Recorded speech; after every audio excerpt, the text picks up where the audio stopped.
Pessoal, detalhezinho aqui, ó. E outra, não se esqueçam, é normal na primeira vez na vida que nós vamos trabalhar com uma ideia, mesmo que ela seja simples, a gente ficar meio cabreiro. Aí daqui a pouco cai a ficha e tu, meu Deus, é óbvio. Eu escutei alguns falando isso, é muito legal tu ver o aluno no início ele fica, mas por quê? Por quê? Aí daqui a pouco na hora que cai a ficha, não, lógico, faz todo sentido, é assim mesmo. Eu vou te confessar que se de repente cai, às vezes acontece comigo, cara, cai uma questão que eu já fiz trocentas vezes. Mas eu me esqueci de um detalhe idiota na questão, não enxerguei por algum motivo naquele momento e eu travo. E eu estou estudando física e matemática há mais de uma década.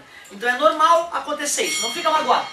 O que é combinado entre nós é que na prova eu sempre boto uma questão que foi batida em sala várias vezes, né? Não quero surpresa, não quero que tu tenha uma sacada fantástica na prova, eu quero só que tu me mostre o básico. Página 42, questão 2. O poliedro convexo de 20 vértices, V igual a 20, e 30 arestas, A igual a 30. Qual é o nome desse poliedro? Vamos usar a fórmula de Euler. V mais F igual a A mais 2, não é através do número de face que dá nome? 20 igual a F mais F igual a 30 mais 2. F é igual a 32 menos 20, F igual a 12 pela questão anterior, dodecaedro.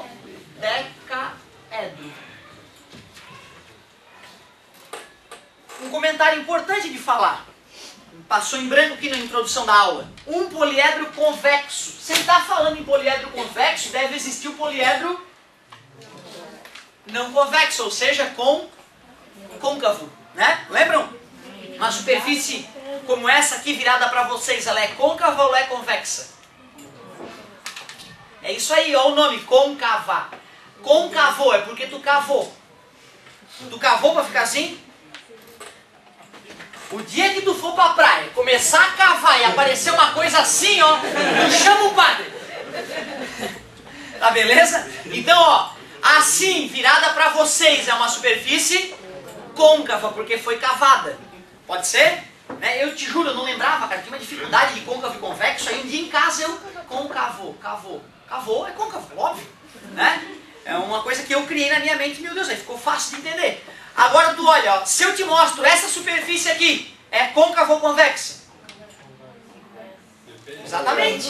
A colega olha e fica, ué, mas peraí, tá que posição que tá essa mão? Eu tenho que deixar claro, né? Ou é esta aqui, ou é essa aqui. Concorda comigo? Por isso que quando eu falei pra vocês, essa face, vocês falaram convexa. Agora, esta face côncava, assim, não sei.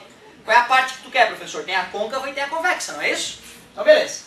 Se ele está dizendo que o polígono é convexo, é porque deve existir o polígono não convexo ou côncavo. O que seria o polígono côncavo?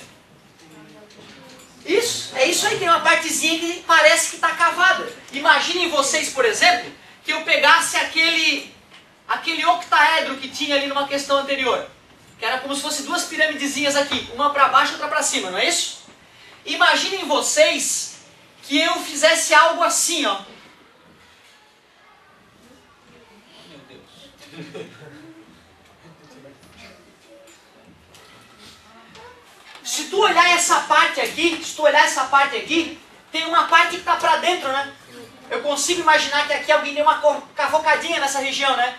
Como às vezes é difícil enxergar essa cavocadinha que a gente está falando, a maneira de definir se um poliedro é côncavo ou convexo é tu traçar uma linha que saia do poliedro, passe por fora dele e volte a entrar no poliedro, uma linha reta. Se tu conseguir traçar essa linha, ele é cavado, ele é côncavo. Então, ó, eu consigo tirar um ponto que está no poliedro, passo uma linha reta por fora do poliedro e volta a bater no poliedro. Concorda comigo? Então quer dizer que ele é côncavo. Esta fórmula de Euler, ela só vale para poliedros convexos. Aliás, aqui no ensino médio a gente não estuda poliedro côncavo, que dá uma encrenca do cão. Então é só convexo mesmo. Mas tu tem que saber reconhecer, visualmente ou através da técnica do risco, se ele é um poliedro côncavo ou convexo. Beleza? Então tinha passado batido isso, agora já está claro. Se tiver uma parte cavadinha, ou se eu consigo tirar um segmento de reta que sai do poliedro, passa por fora do poliedro e volta a entrar no poliedro, o poliedro é côncavo e aí não é objeto de estudo. Questão 3, tem um detalhezinho então que a gente precisa usar. Um artista plástico criou uma escultura que tem a forma de um poliedro convexo. Tá vendo? Até os artistas plásticos usam os poliedros. Incrível. Apresenta 4 faces na forma de pentágono. 4 pentágono. Depois, 3 na forma de quadrilátero. E depois, 2 na forma de triângulo. Isso aqui são faces, não são?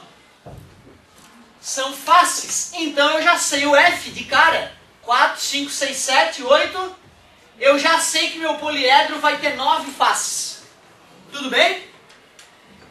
Quando aqui eu vejo quantas arestas tem cada um desses, número de arestas deste pentágono, desses pentágonos, 4 vezes 5, 20 arestas. Aqui nós temos mais 12 arestas, quadrilátero, né? 4 lados, 4 arestas, 3 vezes 4, 12. Triângulo, 2 vezes 3.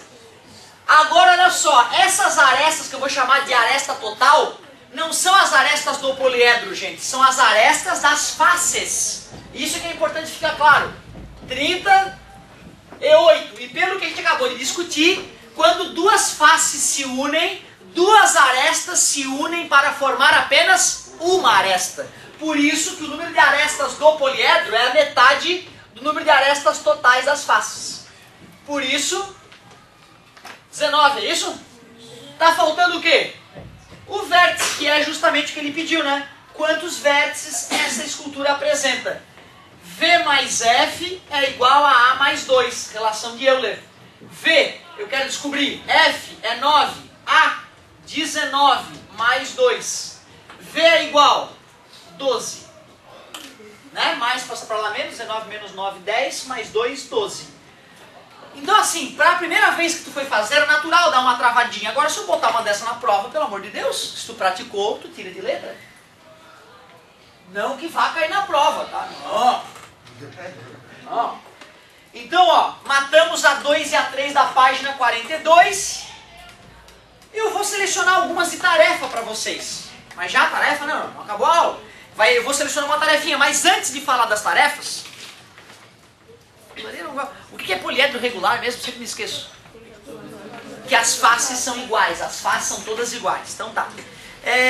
Uma coisa legalzinha da gente discutir rapidamente, só para ela não ficar muito enfadonha, é a gente bater um papinho sobre prisma. Porque na verdade eu cheguei a desenhar uns prismas no começo da aula e falei que era poliedro, né? Botei pirâmide, botei prisma e tudo era poliedro. Ou seja, estava te deixando claro que dentro dessa família grande chamada poliedros tem figuras que têm nomes específicos. Por exemplo, as pirâmides são aquelas que têm uma base só e as faces laterais se encontram todas num ponto só. Agora o que eu quero te mostrar nesse final de aula são os prismas. O que é um poliedro que a gente chama de prisma? Ele tem duas bases e essas bases são conectadas por faces paralelas. E nós vamos ver agora que o prisma recebe o nome a partir da base. Por exemplo, o que seria um prisma triangular? A base é triangular. O que seria um prisma pentagonal? A base é um pentágono. Então vamos só dar uma adentrada na parte de prismas.